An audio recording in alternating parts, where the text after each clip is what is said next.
Bitcoin bulls are also likely to be interested in a prediction from Goldman Sachs about Bitcoin's future valuation.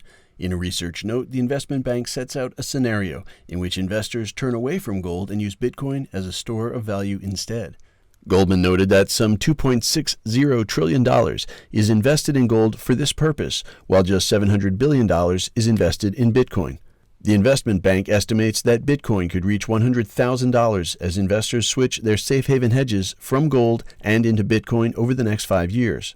Meanwhile, in its 2022 cryptocurrency outlook, Bloomberg suggests that Bitcoin could benefit from a long-term decline in U.S. government bond yields, which, according to its analysis, may be headed into negative territory in line with those of Europe and Japan. Unlike Bitcoin, the Ethereum ecosystem has the potential to evolve, and in a recent podcast, Ethereum's founder Vitalik Buterin told listeners that the Ethereum blockchain was 50% of the way through the journey from a proof-of-work to a proof-of-stake protocol, a transition that will make Ethereum faster and far more energy efficient than its rival.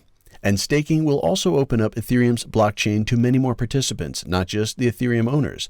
This part of the process could happen as soon as summer of 2022. That was the good news. The bad news was that Buterin thought that the completion of the journey to what's been nicknamed Ethereum 2.0 could take another 6 years. Ripple's fortunes remain entwined in the outcome of its parent company's legal battles with the SEC. The regulator contends that XRP is and was market security and should therefore be subject to SEC oversight.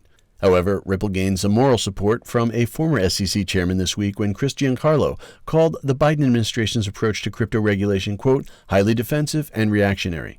Research conducted by blockchain data specialist Sentiment found that out of the 20 publicly visible cryptocurrency development projects on GitHub, Cardano was the most used platform, eclipsing rivals Kusama, Polkadot, and Ethereum for developer interest and use.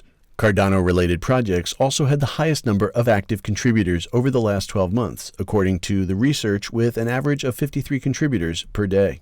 This sort of research provides an insight into what the future might look like for smaller coins such as Cardano.